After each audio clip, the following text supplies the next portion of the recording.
Si Alden lang ang nanalo kay Kath at hindi si Mayor Mark. Napasabog ni Catherine, panalo sa puso ng Bernardo family si Alden, mga kasambrers yan, at marami pang items sa vlog na ito, no? Ito, unahin ko to ha, minor items tayo mga kasambreros. Sabi ko na ba, mapapansin nito ni Mark Prin, post niya kanina sa kanyang TikTok account mga kasambreros. Itong dito yung pagdi-date nga, 'di ba? Si Catherine tinanong dun sa may kay Doc Ivy, tapos si Alden naman dun kagabi sa St. John Colleges. Sabi niya, Kath, if you're dating to someone, saan mo siya unang dadalhin? So yun nga, no, talagang secret din si di ko sa yan, sa Recreate mga customers, parang pagdugtong din ni Mark Prin, no, na isang solid Catholic din po, mga kasambreros. So alam naman natin yung pattern ng dalawang to. Si Alden, may date daw siya or may ka-date daw siya pero trabaho pala. May trabaho. Ibig sabihin hindi niya priority, no? Yun po yung gusto niya sabihin, kagaya ng kanyang sinabi doon sa kanyang interview sa Special and Clear Braces ba yun, no? Mga kasambreros, na hindi niya priority yung love life this year mga kasambreros. So which is kagaya ni Ma'am Catherine, no? Pa-secret lang pero wala na. So yung usapan ng dalawang to ay pa-secret muna tayo. So ganon, no? Kasi peaceful yung kanilang relationship mga kasambreros. Talagang sila po ay in-enjoy nila yung process ng trabaho mga kasambreros. So yun, magugulat kayo dito mamaya, no, sa ating mga major items mga kasambreros. So tapos ang Someone Someday shoot ni na Kath ay yun nga, no, hindi pa pala tapos, no, as I've mentioned dati sa previous vlogs natin, ay hindi pa pala, siguro nag-ano naman sila, polishings na lang yung kanilang ginagawa. So dito ay may picture sina James Reid at saka si Ma'am Catherine mga kasambreros, no. So dito ay nakasandal si attorney or si Kath kay James Reid. So of course, no, ginagawa lamang ito para sa serye or para sa script mga kasambreros. There's nothing personal. There's nothing closer than a friend mga kasambreros, because si James Reid ay meron ng Isa Pressman mga kasambreros. So wala pong kaso ito, no, kahit mag-hug pa silang dalawa, because they're just doing this for the serye, no, na Someone Someday mga kasambreros. Talagang kailangan gawin for kasi nga yun yung nakalagay sa script mga kasambreros. Tapos ito, nag-share ang kanina ang isang admin ni Kath, no. Dito po ay may kasama si Kath, pero hindi ko alam kung sino tong mga friends niya, no, nakasama niya mga kasambreros. So hindi nito si John Valle, hindi nito part ng kanyang glam team. Baka tsaka medyo throwback, no, ang picture na ito mga kasambreros. Kung part ito ng kanyang glam team ay hindi ko po sila namukhaan. Hindi rin si Melville C. Hindi rin si yun, basta hindi ko sorry, baka part ito ng baka gumawa sila ng endorsement shoot or commercial ad mga kasambreros or TV ad, tapos nagpa-picture sila kaya Phenomenal Box Office Cinema Queen, no, mga kasambreros. So kung kaya ganito yung kanilang pa-cute lang sila mga kasambreros, no. Tapos ito yung pasabog, no, ni Ma'am Catherine mga kasambreros, talagang dito ibang klase itong si attorney. Nag-post ang ABS-CBN News na according sa Netflix, yung mga headliners ng Netflix Philippines slate mga kasambreros ng 2026 ay walang iba kundi si Kath, si Ann Curtis at saka si Jody Santa Maria, no. Sabi dito sa ABS-CBN News kanina ay Catherine Bernardo, Ann Curtis, and Jody Santa Maria are among the headliners in Netflix Philippines 2026 slate. So talagang sila, kumbaga pag pag-post, ayan, talagang trending agad-agad mga kasembreros. So hindi naman nakapagtataka kasi nga kay Phenomenal Box Office Cinema Queen pa lang ay talagang talagang bumabasag na ng anong tawag dito? Bumabasag na ng mga post sa social media mga kasembreros. So parang konting galaw lang, parang inaantay lang na magkamali. So parang yun yung yung iba, no? Yung iba naman mga kasembreros na bitter ay inaantay lang siya na magkamali mga kasembreros. Tapos ito, karugtong ito ng post nga ni yung post at kanina na sa vlog mga kasembreros na maraming post ng kay Mayor Mark Alcala at saka Catherine. Pinagpapares na naman sila mga kasembreros dahil nga nag-Instagram story si Mayor Mark, no, na pumunta siya sa La Union sa LDU mga kasembreros. So sabi ng isa dito, IG story of Dad Mark Alcala. Low-key confirmation about this. Oh my God, I'm happy for you, Catherine. So happy. So happy. So yun nga yung pinagtataka natin eh, kung hindi naman edited ang video, ang picture nakatalikod. Yun yung parang kaya hindi mo kayang ipagtanggol bilang kasi tapos hindi rin sila magkasama. 'Di ba? Kasi na-mention ko rin kanina na sobrang sikat ng La Union Beach mga kasembreros, no? La Union Resorts. Kasi nga pumupunta din ang napakaraming tao and anyone, no, can go there mga kasembreros. So tapos marami naman nagsasabi kasi nga nakatalikod at saka sobrang puti ay sinasabi na naman si Alden si Alden. Yung nasa comment section talagang dito minsan bardagulan, tapos yung iba naman ay talagang pinaglalaban, no. Sabi naman ng isa dito, mukhang pa soft launch na talaga sina Mark Alcala at Catherine Bernardo. At saka sobrang tagal na nung kay first week pa yata ng January yung kay Ma'am Catherine mga kasembreros. First week or second week ng January ng birthday nga ni Mama Min mga kasembreros. So tapos nga sabi ko parang dami namang tao na tourist spot ang La Union.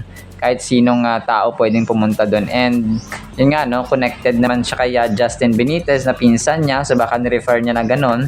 Hanggat wala kasing umaamin, no, tsaka walang malinaw na na video na magkasama sila or umamin na mga talagang iba pa, di ba, nung nakaraan talagang nagulantang ang mga tao, edit lang pala yung mga videos na na pinost mga kasembreros. So talagang delulo lang, no, talaga ang mga Mayor Mark Alcala at saka naniniwalang may Mark Alcala sa buhay ni Ma'am Catherine.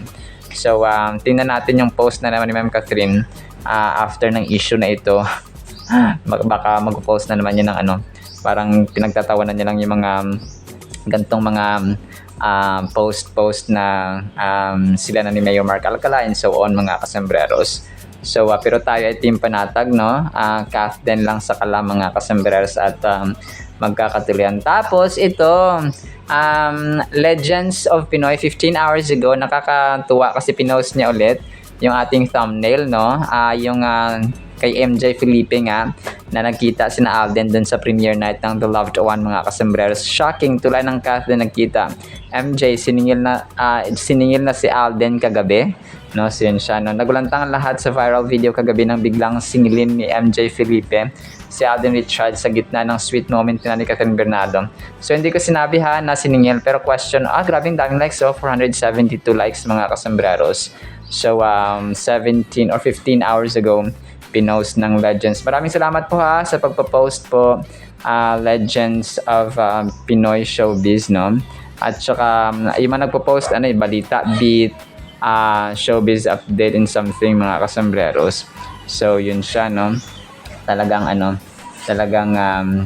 nagpapasalamat po ako, no, bilang sila po ay nagsishare ng ating thumbnail mga kasembreros. Tapos reminder para kay Alden Richards, no, yung kanyang Stars on the Floor, ngayon po ay Feb 13, 2 days to go. Alam niyo ang bilis ng bilis ng weekend. Lalo po ako dito, talagang mag-isa akong nagtatrabaho, di ba, sa bahay. So talagang ramdam mo, Saturday na pala, Sunday na pala. So parang kailan lang parang nag-worship pa kami, ng Bible ng pamilya ko, tapos uy, Sunday na pala, nagbukol Psalms kami and so on. Uy, Sunday na naman, no? Di ba, Friday na ngayon, tapos bukas, Feb 14 na. So, natin ako na mangyayari bukas sa mapopost ng ano. Pero palagay ko, kapag kahit may ganap sina Kath and Alden separately bukas, ay late na nila yung ipopost mga kasambreros. Yung mga dinner date ng ito yung iniisip ko, no? Iniisip ko na naman na magdi-dinner date or lalabas ang family. Ang family ni Kath or ang family ni Catherine ni Alden. So parang ganoon, no? Yung kanilang gagawin bukas mga kasambreros.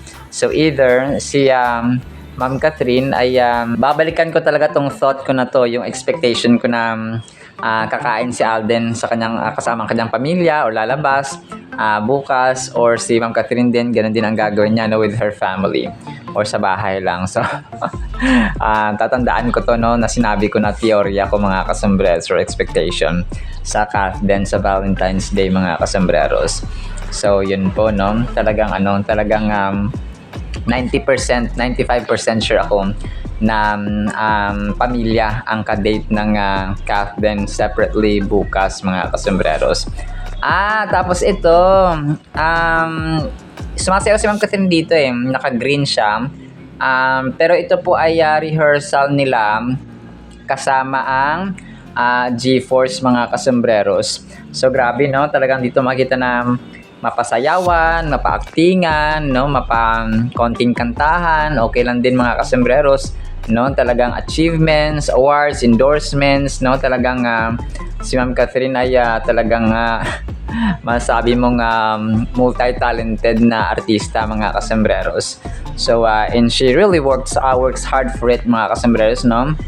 Yung kanya mga achievements ay talagang pinagpaguran niya mga kasambreros. So makita natin yung performance nila, ang ganda, pero yung practice, no, doon mo talaga makita na pinagpapaguran talaga nila mga kasambreros. But this was 2024 pa mga kasambreros, no, na Christmas party nung kung nasaan nga ay naglambitin, no, si Ma'am Catherine sa isang harness mga kasambreros. So medyo throwback ang video na ito mga kasambreros, no.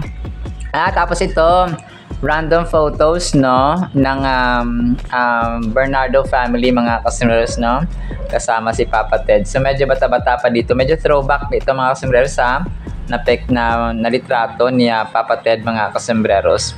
So kasama si Mami Min, si Ma'am Catherine, tapos yung kanyang mga dalaga, no, or mga Marias niya, mga Marias niya mga kasambreros. And yun, isa sa mga major items natin na talagang si Alden yung nanalo sa puso ng Bernardo family mga kasambreros, kasi nga si Sir Alden po ay sobrang close, no, kay Mami Min, kay Papa Ted during the promo ng alam mo yun, ng Hello Love Again. So kasi yung thought na pag sinabing Alden, yung pumapasok sa isipan nila ay mabait, okay? So wala na ibang kind, wala na iba. Kung pa yung ugali mga kasambreros, yun yung tumatatak talaga sa family, no, ni Kath mga kasambreros. So para sa akin talaga ay siya lang yung matatawag natin na green flag sa Bernardo family mga kasambreros. So yes, of course, si Ma'am Catherine yung dapat umili ng kanyang partner, pero nandun yung alam mo yung puso, yung desire ng Bernardo family na kung may hanapin si Kath na partner sa kanyang panghabang buhay, no, na partner mga kasambreros ay walang iba kundi si Alden yun mga kasambreros. So para sa atin ay siya ang nanalo sa puso ng Bernardo family. And speaking of nanalo, nag-post dito kagabi, which is definitely true nag-post ang isang Kath din admin mga kasambreros, si Alden ang talaga nanalo para kay Kath, no, kasi Kath din shippers, no, yung in-screenshotan niya kasi talaga yung si Ma'am Kath, pina-follow niya si Alden pina-follow niya si Ma'am Catherine. So they're both friends pa rin mga kasambreros. Sabi niya, okay, panatag pa rin ako kahit hindi man kayo as couple, at least man lang magkaibigan pa rin kayo till the end. Tapos sabi niya, thank you Catherine and Alden for making us happy. So yun, tapos tinag niya, no, na ako medyo ako natatakot ako pag nagtatag ako kina Ma'am Catherine at Sir Alden, no. pag baka parang makita nila and so on. Pero yun, no, talaga nakakatuwa na team panatag pa rin talaga tayo mga kasus kasi at saka yun pa, no, hindi pina-follow ni Ma'am Catherine si Mayor Mark Alcala sa kanyang Instagram account mga kasombreros. So wala tayong wala silang kasi kapag bina-follow kasi ng ang isang artista sa Instagram, that means something. Okay, that means a lot mga kasombreros. So dito dahil hindi pina-follow ni Ma'am Catherine si Mayor Mark Alcala, si Alden ang talagang pina-follow niya. So ibig sabihin ay si Alden pa rin ang nanalo mga kasombreros, no? So walang Mayor Mark Alcala. So may mga source lang kasi talaga na sige si Mayor Mark Alcala tsaka si si Ma'am Catherine, pero wala namang pag-aamin. May mga videos nga edited naman, no? Pag may picture naman nakatalikod. So anong wala na bang tapos sa mga Instagram post naman ni Mayor Mark Alcala tsaka sa TikTok, naman, no? May mukha naman siya mga kasombreros. Pero dito hindi ko alam kung bakit nakatalikod, no? Or nakatalikod mga kasombreros. So para sa atin ay team panatag pa rin tayo, no? Sa CAFBEN mga kasombreros. So tapos ito, nakakatuwa ito mga kasombreros. Yung sa VIP victory party nila mga kasombreros. Kasi dito sabi what you see, no? Ano yung nakikita doon ng mga tao. Pero ito yung time na nagsaboy, no, ng pera. Nagsaboy ng pera sina Joros Gamboa mga kasombreros. Pero yung perang ito ay galing kay Alden Richard. May tig pa 500. Alam niyo, sobrang nakakatuwa to. Tapos sabi niya dito, what you see, yon, what I see, yung dalawa, tinan nyo, saan sila? Si Alden, parang hindi siya makahiwalay doon kay Ma'am Catherine mga kasombreros, no? Talagang team panatag pa rin tayo mga kasombreros. Although, of course, matagal na ito, ay andun yung thought natin na hindi naman sila nagkakaroon ng amnesia siguro, no? Na para makalimutan lahat-lahat ng ito mga kasombreros. Lalo na kapag may mga videos. Nakakatawa dito. Kahit sina Ma'am Cory Vidane, sina Sir Carlo Katigbak. Nag-aagawan din sila ng 500. Tapos si Ma'am Catherine naman, parang alam yung bata na Charlene Gonzalez at saka Aga Mulak. Yung parang wala silang relationship, hindi sila mag-girlfriend. Pero nagulat ka na, nag-propose sa si Alden. So parang ganun ba, diretso mga kasombreros, no? Kasi nga super caring nila sa bawat isa, na kapag sila nagsama ay akala mo ay hindi na maghihiwalay mga kasombreros, no? Parang mga linta sa bawat para mga linta sa bawat isa. So dito mo nakita na part ko ba ito ng promo ng Hello Love Again o o kayo na talaga. So wag nyo kaming lokohin. Di ba? Parang sabi mo, magkaibigan pa ba to? Galawang pa ba to? Galawang kaibigan pa ba to? Galawang promo pa ba ng Hello Love Again to? Kahit wala na sa script, kahit wala na sa pelikula, kahit wala na sa taping, kahit wala na sa set, no? Talagang nakakatuwa pa rin dito mga kasombreros. Nakakatuwa pala dito. Si Joros yung pinasaboy ni Alden ng 500. Pero hindi sinabi ni Alden na sa kanya galing yon until sinabi at saka binulgar ni Joros Gamboa na hindi po sa akin galing ang pera to, kay Alden po. Sana all nagpapasaboy ng tig 500 na. So grabe, no? Sana Lord, dingin niyo po aming panalangin na bigyan sila ulit ng movie para may mga gantong alam mo yun, pakulo na may mga pasaboy-saboy pa na parang hindi mo na parang yung gantong mga initiative mga kasombreros, parang hindi mo nakita sa ibang pelikula na ay may pasaboy sila ng pera, di ba? Tapos yung mga basta yung Hello Love Again, pinakaunang pelikula na nagkaroon ng midnight screening. Yung Hello Love Again, ang pinakauna of course na box office, bumasag ng mga records sa Amerika, sa Australia, sa New Zealand, at marami pang iba, no? Talagang grabe, ang daming, yung Hello Love Again talagang ang dami niyang binasag. And ang dami niyang, kumaga yung mga normal na hindi ginagawa, or parang yung mga, parang yung may creativity. So yun siya, no? Kagaya nito, si Alden nagpasaboy. Nakakatawa dito. Oy, Catherine, ang dami ng pera. Ang dami ng pera, bakit ka pa nagipag-agawan dyan? So, ang kulit lang yun, no? So, si Papa Ted yata itong isa, si Papa Ted ba to? Parang hindi pala si Papa Ted. Pero ang kulit lang, no? Parang dito mo nakita na ang yayaman ng mga executives ng ABS-CBN dito, pati si Catherine, bakit nakikipag-agwan pa siya ng 500 pesos. So, you know, katuwaan lang nito mga kasos, pero ang galing na parang dito mo nakita na iba talaga kapag alam mo yung may ito may initiative at may creativity na Alden at ng kanyang team mga kasembreros, no. So sana nga, no, sana magkaroon sila ulit ng movie, no, mga kasembreros, mga Cathnatics. We're hoping and praying talaga. Alright, so yan lang actually, no, sa ating Cathden items mga kasembreros. So wala akong ipi-play. Wala akong ipi-play. So yun, Stars on the Floor ni Alden, abangan natin mga kasembreros sa Feb 15. Tapos of course ang kanilang ganap bukas sa Feb 14 sa puso, araw ng mga puso, no.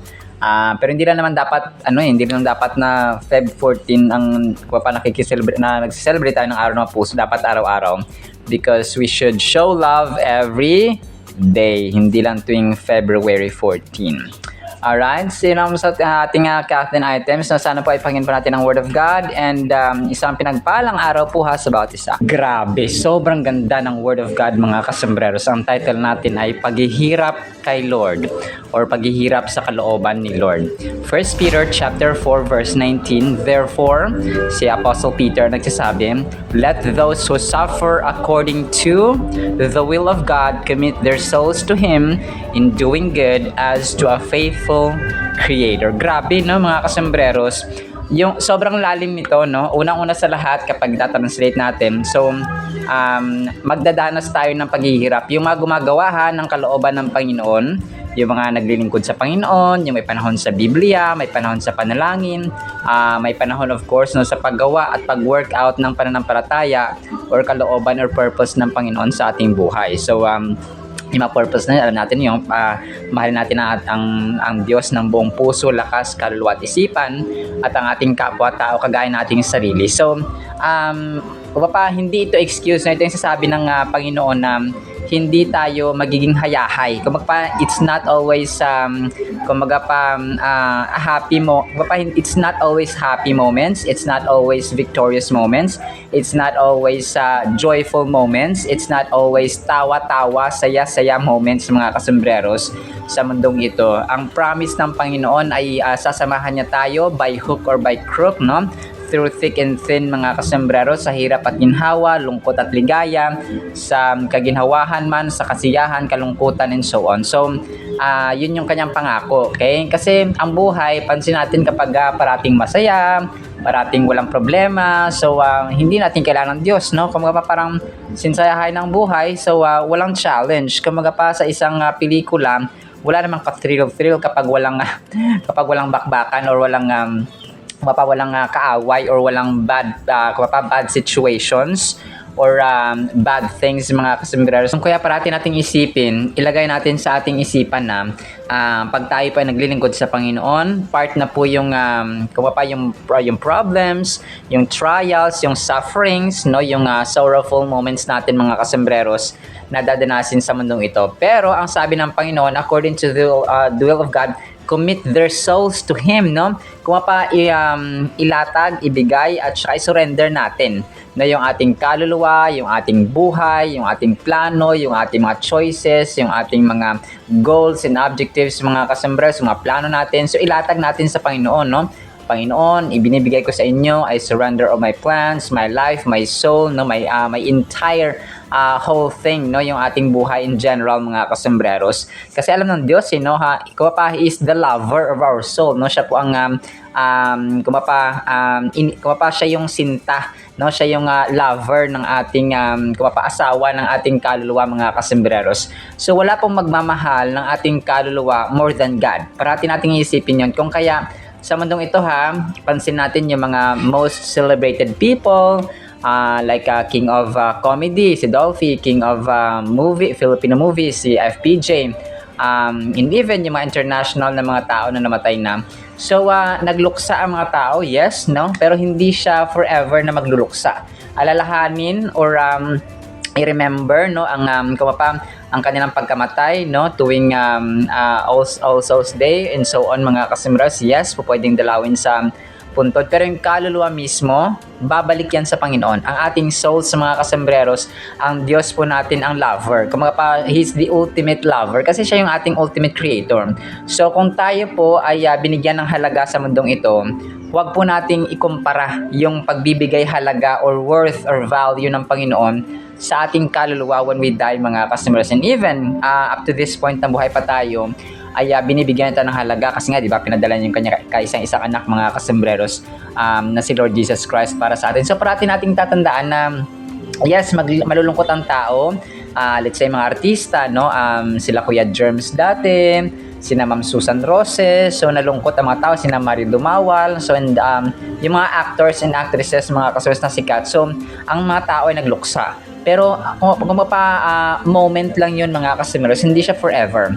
Kung kaya ito yung sasabi ng utos ng Panginoon na the two greatest commandments na love the Lord your God with all your heart, mind, soul, and strength. Kasi in the end, sa katapusan ng ating buhay, ang Diyos pa rin ang sasalo at umiibig sa ating kaluluwa. Nagigets po ba natin? So kung kaya sa ating buhay, yes, magtatrabaho tayo, mag-aasikaso tayo sa bahay, sa mga anak natin, asawa, and so on, magluto, maghugas, maglinis, and so on, pupunta sa paaralan, pupunta sa trabaho. Pero huwag nating kalimutan yung pinaka-purpose ng buhay natin sa mundong ito. And that is God, no? Maglaan tayo ng panahon sa kanyang Biblia, sa kanyang sa panalangin, and so on, mga kasembreros. So, parati po nating tandaan yun, huwag nating ihiwala yung katotohanan na, dito lang naman kasi parang kumbaga pa, busy ako, hindi ako pwede mag-Biblia, hindi ako pwede, so hindi po ganun, mga kasus, kasi ang kaluluwa natin, no, ay ang lover niyan, ang ultimate lover, makakapiling hanggang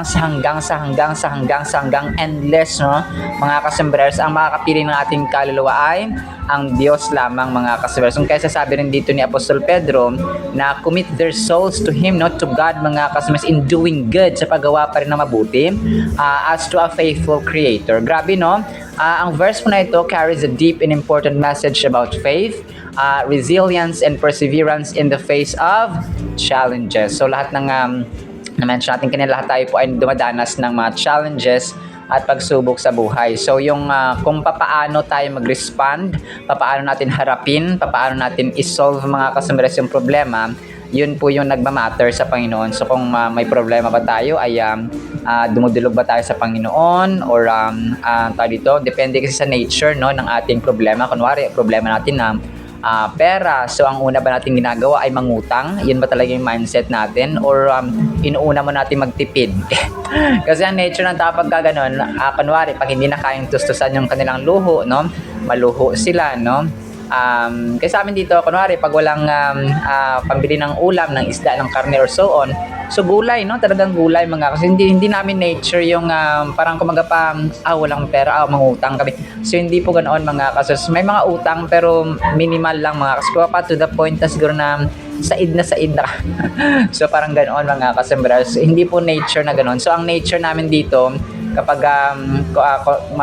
dumadanas na kami ng scarcity, ng lacking sa mga kasembreros, or pagkulang sa finances, ay tipid, no? Kailangan magtipid, mga kasembreros, no? Gulay-gulay, kasi kami talaga dito, talaga mahilig kami sa gulay, mga kasembreros, mga lugbati, no?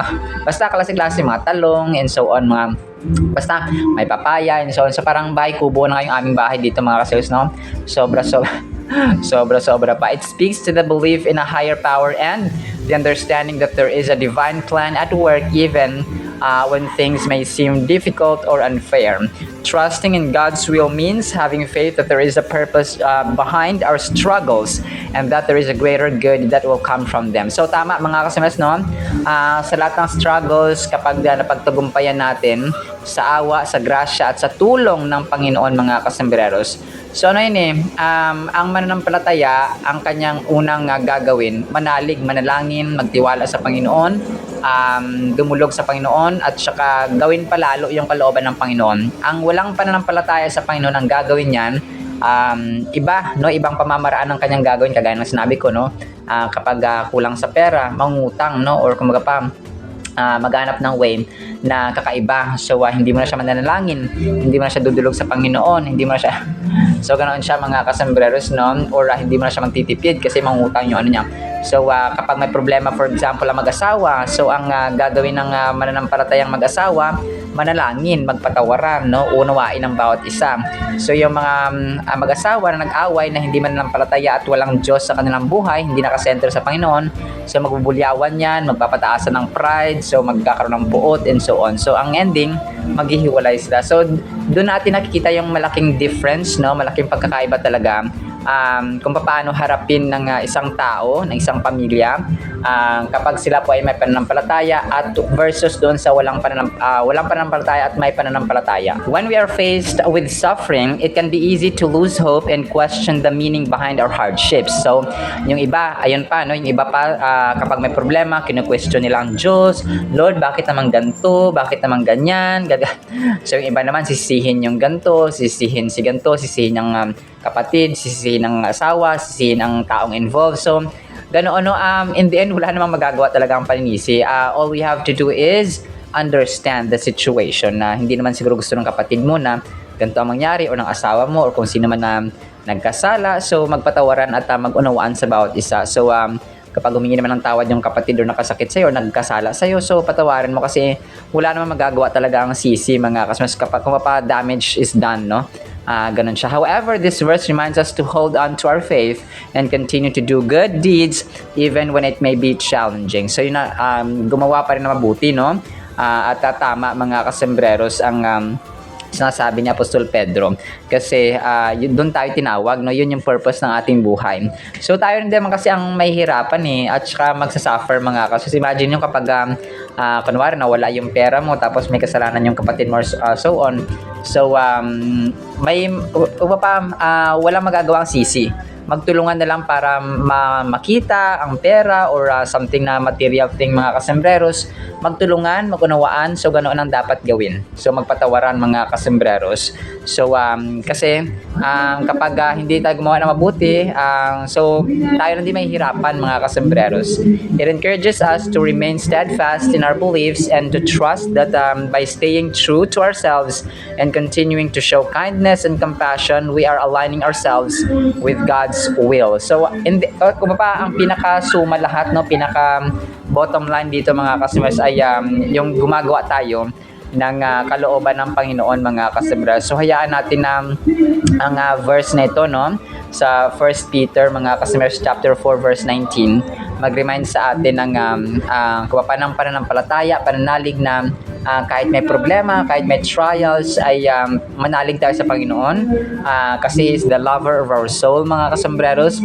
At saka siya din yung alam niya yung ang ginagawa niya. So when we trust His process, there is a victory afterward, mga kasembreros. Kapag nalampasan natin yung ating problema or challenge, nakasama siya, no? By Him leading the way, mga kasembreros. Alright, sinama sa ating Word of God, ha? Nawa po ipagpalain po tayo ng pag-ibig, pananampalataya, no, pag-asa, mga kasembreros, na sa gitna ng paghihirap natin at challenges sa buhay, God will be with us. In the mighty, holy, sweet, magnificent name of our Lord Jesus Christ, we pray with the communion of the Holy Spirit of the living God. Amen and amen. See you sa next segment, mga kasembreros, and paalam po. I love you.